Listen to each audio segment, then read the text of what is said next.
Señal informativa en contexto.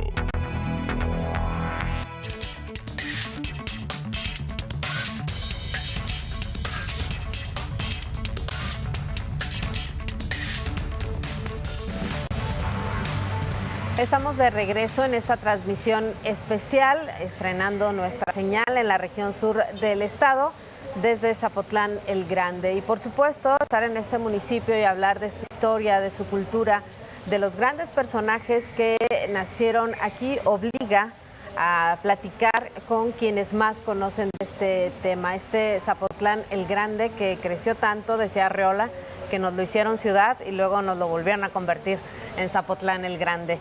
Agradecemos que estén con nosotros Eduardo Echardt Mendoza, historiador y profesor del Centro Universitario del Sur. Muchas gracias. Y también a Ricardo Sigala Gómez, del Departamento de Letras Hispánicas del CUSUR. Gracias. A mí me gustaría, Eduardo, si nos cuenta un poco sobre, pues, qué podríamos destacar de la vida y de la historia de Zapotlán el Grande, si le tuviéramos que hablar a la gente de la importancia de este municipio. Bueno, mire, las personas creo que es lo más trascendente del municipio, y quisiera, pues por primera vez con usted, platicando con ustedes, hablar de tres mujeres importantes en la historia de México que son originarias de Zapotlán. Una de ellas es la esposa de Félix Zuluaga, presidente conservador. Ella se apellidaba Palafox, de las mujeres ricas de la población, a mediados del 19. Ignoro cómo se conocieron, pero sí existen bastantes pruebas de que se sentó en Palacio Nacional. Es la única presidenta que tenemos. Luego aparece la madre del gran literato, de Alfonso Reyes, de apellido Ochoa, la señorita. Se casa con Alfonso y con el padre de Alfonso, con el general Bernardo Reyes, y Alfonso platicaba muy agradable, decía que era mitad neolonés y mitad jalisciense por su madre. Y la tercera es una de las esposas de Diego Rivera, Guadalupe Marín. Pienso que por ahí podemos. Y hablando de mujeres destacadas, pues tampoco podemos dejar de lado a la gran Consuelito Velázquez.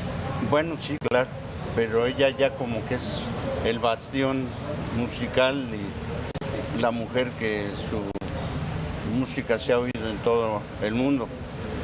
Y la letra se ha traducido en varios idiomas. Claro. Sí, se supone que nació a espaldas de usted, pero fue bonito el nacimiento porque su madre estaba casada con un militar, entonces estaba nada más de paso por la zona hace 100 años por cuestiones de la revolución. Don Eduardo, cuéntenos la importancia histórica, hispánica también de esta región. Bueno, a mí me parece muy importante el eslogan con el que se conoce esta ciudad, este municipio, que es cuna de grandes artistas, porque uno puede pensar que simplemente es un eslogan publicitario, cuando en realidad, cuando uno llega a vivir aquí, cuando uno empieza a estudiar la cultura, la historia, uno entiende que no es una imposición ese eslogan, y que no es una situación meramente como un cliché, sino que independientemente de que sí hay algunos nombres trascendentes que todo el tiempo se repiten, Consuelito Velázquez, Juan José Arriola, Orozco, uno se da cuenta que hay varios, digamos, sustratos de artistas, intelectuales, donde empieza uno a indagar y se da cuenta de que la ciudad en realidad tiene y ha tenido una dinámica artística y cultural importante. Es decir, estos grandes personajes no nacieron por generación espontánea. O sea, ¿cómo es que Arriola llega a ser un escritor de la talla que fue? Bueno, él aquí siendo un niño, aquí leyó a Baudelaire, aquí leyó a Kafka, O sea, ¿cómo es posible que una ciudad pequeña de provincia pudiera estar leyendo a los grandes escritores universales, que costaba trabajo leerlos en Guadalajara, por ejemplo? No había circulación de libros. Entonces, eso nos habla de la dinámica cultural que siempre ha estado presente en esta región. No es exclusivo de Ciudad Guzmán, porque volteamos a Tonila y volteamos a San Gabriel, a Toyac, a Utlán, y aparecen los personajes y entendemos aquello de que decían la Atenas de Jalisco. ¿Sí? Yo siempre he dicho que sí es muy importante y un orgullo que haya un personaje artístico que represente a una sociedad, pero sobre todo es más importante que haya una sociedad cultivada, una sociedad donde la cultura forma parte de la vida cotidiana, ¿no? Profesor, ¿y a qué debemos eso? Coincido, o creo que todos podremos coincidir en que pues, no puede ser una casualidad que una región se vocacione hacia la generación de personajes. Seguramente tiene algo que ver cómo se preocupó en algún momento alguien o una sociedad justamente por tener este contacto con las letras, con las artes, con la misma historia, con los movimientos históricos del país. La verdad, yo no podría dar una explicación así como certera. He leído, he escuchado muchas posibles interpretaciones, muchas explicaciones de por qué. La verdad es que sabemos que este es un lugar de tránsito del Pacífico hacia el centro, ¿no? Del puerto más importante del Pacífico, importante, ¿no? Claro. Históricamente, y pues seguramente por aquí pasaba mucha gente, no solamente mercancías, sino también pasaba gente con un capital cultural que se fue asentando aquí por alguna razón, ¿verdad? A veces uno encuentra explicaciones un poco esotéricas, un poco aventuradas. La verdad es que yo no sé exactamente cuál sea esa respuesta. O sea, ¿a qué debemos que aquí se haya dado ese fenómeno cultural? Sí, es difícil entenderlo. Hace unos momentos el maestro Sigala hablaba de Arreola. Arreola es cobijado por un hombre muy local de aquí, Alfredo Velasco, hijo de un notario. Alfredo Velasco Cisneros, que es promotor de la secundaria y de la propia preparatoria que ahora controla la Universidad de Guadalajara. Alfredo le proporcionaba buenas lecturas por medio de un tercer hombre que se llama Guillermo Jiménez, también nacido aquí, fue ministro en el extranjero. Eso para la